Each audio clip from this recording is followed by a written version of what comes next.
ഇപ്പോൾ ഒരുപാട് പേര് അനുകരിക്കുന്ന ആൾക്കാരുണ്ട്.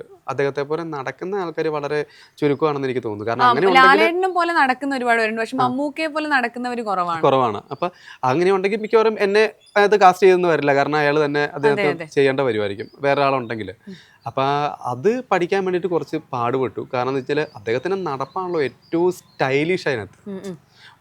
നമുക്ക് ഓരോ വീഡിയോ കാണുമ്പോഴും അല്ലെങ്കിൽ അദ്ദേഹം ഒരു അവാർഡ് ദാന ചടങ്ങിൽ വരുമ്പോഴും നമ്മളത് കാണുമ്പോൾ നമുക്ക് കോരിത്തരിക്കുന്ന ഒരു സംഭവമാണ് അദ്ദേഹത്തിൻ്റെ നടപ്പ് തന്നെ. നടപ്പും കൈ കൈവീശിയിട്ടുള്ള ഒരു വീശിയുള്ള നിൽക്കലും ഒക്കെയാണ് നമുക്ക് ഓരോ മൈന്യൂട്ടുള്ള കാര്യവും നമ്മളത് നമുക്ക് എന്താ പറയുക ഇപ്പോഴും നമ്മളിപ്പോൾ ഇപ്പം എന്നെ സംബന്ധിച്ച് 10-35 വർഷങ്ങൾക്ക് മുമ്പ് പുള്ളിനെ കണ്ടതാണെങ്കിലും മമ്മൂട്ടി സാറിനെ കണ്ടതാണെങ്കിലും ഇപ്പോഴും നമ്മൾ പുതുമയോട് തന്നെയാണ് കാണുന്നത്. അതെ, അതെ. ഇപ്പോഴും ഞാൻ സാറിനെ കാണുമ്പം ഒരു പുതുമയോട് കൂടി തന്നെയാണ് കാണുന്നത്. എനിക്കിപ്പോഴും അതൊരു ന്യൂ ആണ്. അതുകൊണ്ട് തന്നെ എല്ലാവർക്കും അറിയാം അദ്ദേഹത്തിന് അത്രയും നല്ല രസമായിട്ടുള്ള നടപ്പ് നമ്മൾ അനുകരിക്കേണ്ടിയിരിക്കുന്നു. അതിൽ നിന്ന് എന്തെങ്കിലും ചെറിയൊരു പാളിച്ച ഉണ്ടായി കഴിഞ്ഞാൽ അപ്പം തന്നെ അത് ചീറ്റിപ്പോവും. അത് കറക്റ്റായിട്ട് വന്നെങ്കിൽ മാത്രമേ ഇത് ചെയ്യാൻ പറ്റുള്ളൂ. അതാണ് ജോബിൻ സാർ എപ്പോഴും എന്നെ വിളിച്ചിട്ട് നടപ്പ് പ്രാക്ടീസ് ചെയ്യണം, അതൊന്ന് കാണിച്ച് തന്നെ ചെയ്യുന്നതിന് മുമ്പായിട്ടെന്ന് പറഞ്ഞുകൊണ്ടിരുന്നത് കൊണ്ടാണ്. പക്ഷെ എന്നിരുന്നാലും നടക്കുന്നത് ഒരു 90% ശരിയായിട്ടുണ്ടെന്ന് എനിക്ക് തോന്നുന്നു. 100% അതുകൊണ്ടായിരിക്കും ശരിയായിട്ടുണ്ട്. 100% ശരിയായിട്ടുണ്ട്.